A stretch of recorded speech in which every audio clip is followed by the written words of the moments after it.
So, hello everyone, welcome back to the part 1 of WebView implementation. So, in this video, we are going to create an application which is going to open a URL. Like we can open a URL in a WebView.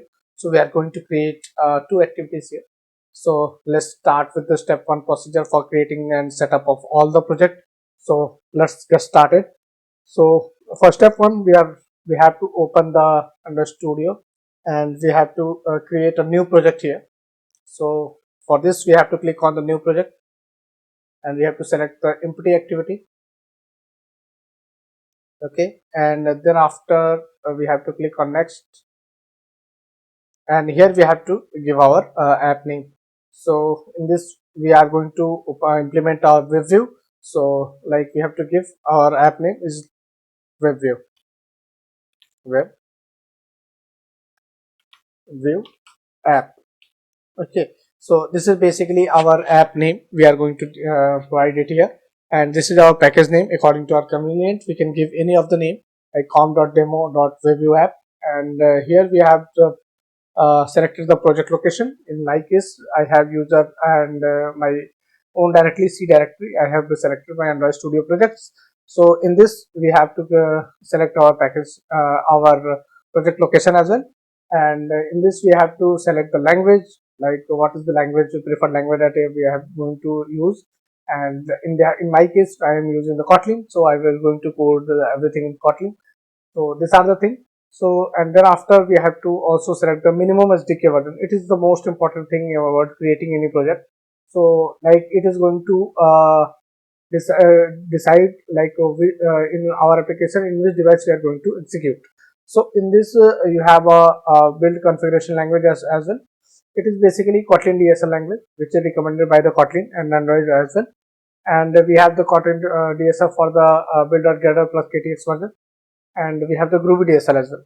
So we are just selecting the DSL like as recommended by the Android Studio. So this is the basic project setup of the some WebView application. So in this, like we have to create a two multiple activities here, and let's click on finish and let's see what is going to happen.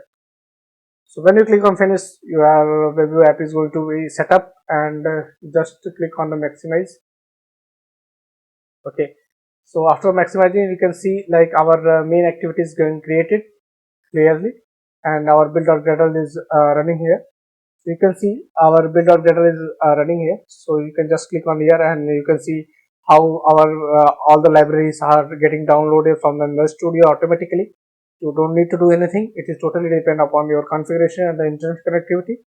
So this is the basic setup that we are getting. So you can see we have created a two file, like the first activity here, main activity, and the activity main XML file. So after we have to wait for some time, like once the project is getting created, we are going to execute. We are going to write all the code and all the logics here in the main activity. And in main activity main.xml, we have to write all the logics here, all the UI logic here. Okay. So once our build data like it is going to configure, we will resolve this error automatically. So this is, so we have to wait for some time. You can see like our Gradle build is successful automatically. All the files are importing here and scanning the file to index. So we have to wait for a few more minutes. Okay, so everything is getting created. You can see your error is also getting resolved one by one. Okay, so you can see the automatic page is getting created and all the project is file getting settled. So in manifest file, you can also get the setup thing, like you can see the activity, main activity. We have to use the intent filter here as we discussed on our previous videos as well. So this is the basic manifest file, and here you can change the name of the app and the string file. So basic configuration Android Studio is done by itself automatically, so you don't need to do much worry about it.